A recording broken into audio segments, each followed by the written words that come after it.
ভাগ্যবদলের আশায় ২০১৭ সালে মালয়েশিয়ায় পাড়ি জমান বরিশালের রেজাউল করিম। তবে করোনা মহামারীতে তার প্রবাস জীবনে নেমে আসে স্থবিরতা। খালি হাতে তাকে ফিরতে হয় দেশে। শিক্ষিত হয়েও দেশে কর্মসংস্থান খুঁজে না পাওয়ায় কৃষি বিভাগের পরামর্শে ২০২২ সালে জমি লিজ নিয়ে শুরু করেন সমন্বিত কৃষি খামার। শূন্য হাতে শুরু করা সেই রেজাউলের খামারে আজ কর্মসংস্থান হয়েছে ১০ থেকে ১২ জনের।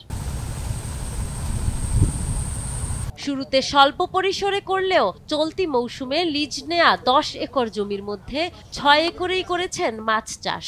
বাকি জমিতে লাউ, মরিচ, পেঁপে এবং বেগুন চাষ করেছেন তিনি। শুরুতে এ কাজে নিজেকে মানিয়ে নিতে কষ্ট হলেও বর্তমানে ভালো আয়ে খুশি রেজাউল।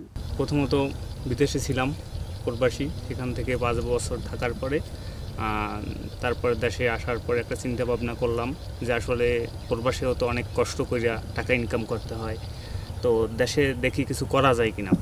তখন মাথায় চিন্তা আসলো যে আমি একটা কৃষি সেক্টর একটা চিন্তা ভাবনা নিলাম। নেওয়ার পরে কৃষি কর্মকর্তাদের সাথে আলোচনা করলাম, তারা একটা পরামর্শ দিল যে এই ধরনের কিছু করলে হবে। তারপরে আমি জমি নিলাম, আত্মীয় স্বজনের সাথে আলোচনা করলাম, ভাই আছে, বাবা আছে, তারা বললো হ্যাঁ তাইলে তুমি যদি পারো করো।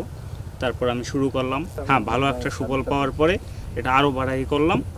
করার পরে তখন প্রথম থেকে যখন শুরু করলাম তখন হয়তো বন্ধু বান্ধব, আত্মীয় স্বজন কিছু মানুষ চিন্তা করলো যে বিদেশ থেকে আইসা এরকম কাজ কেন করো, এগুলো হইবে কি, কৃষি কাজ করো।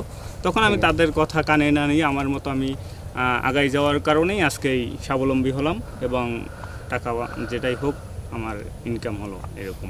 এদিকে রেজাউলের মতো স্মার্ট কৃষিতে তরুণ যুব সমাজকে আগ্রহী করে তুলছে কৃষি জমিতে ঘেরের পাশাপাশি সবজির মতো অন্যান্য ফসল আবাদে সরাসরি এবং অনলাইনে পরামর্শ দিচ্ছে কৃষি বিভাগ। যে কৃষক ভাইরা আমাদের প্রথম এরকম আগ্রহী থাকবে, তারা যদি চায় আমাদের কিছু প্রকল্প আছে, আমরা সেই প্রকল্প সহায়তার মাধ্যমে কিছু যদি তাদেরকে সহযোগিতা করতে পারি অবশ্যই সেটি করব। এবং একই সাথে যেটা আমাদের কৃষি সম্প্রসারণ অধিদপ্তরের নিয়মিত কাজ, সেটি হলো কৃষকদেরকে নিয়মিতভাবে কারিগরি কৃষি সেবা পরামর্শ প্রদান করা।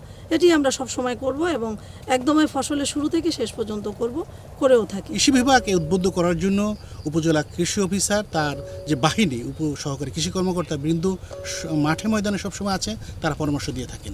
এবং আমরা কৃষি তথ্য সার্ভিস বিভিন্নভাবে আমরা পরামর্শ দিয়ে থাকি, অনলাইনের মাধ্যমে, বেতার টেলিভিশনের মাধ্যমে, পত্রপত্রিকার মাধ্যমে উদ্বুদ্ধ করে থাকি। কৃষি কর্মকর্তারা বলছেন সঠিক পরিকল্পনা, প্রযুক্তির ব্যবহার এবং সরকারি সহায়তা পেলে সমন্বিত কৃষিতে দ্রুতই আসে সফলতা। সম্ভাবনার কথা বলবো, বরিশাল একটি নিচু এলাকা, এখানে জোয়ার ভাটা প্রবণ এলাকা, বর্ষাকালে অধিকাংশ জমি পানিতে ডুবে থাকে। সবজি, উচ্চমূল্য ফসলের এখানে ফল সবজির ব্যাপক চাহিদা রয়েছে। সেক্ষেত্রে আমি যারা তরুণ উদ্যোক্তা, কৃষিতে যারা কৃষিকাজে আগ্রহী, তাদের আসলে সম্ভাবনায় আমি দেখছি।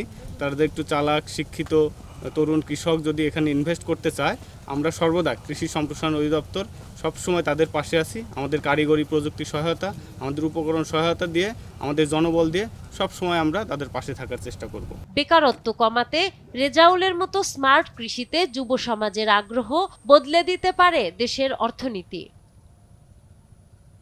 নাহার বৃষ্টি, নিউজ ডেস্ক, দেশ টিভি।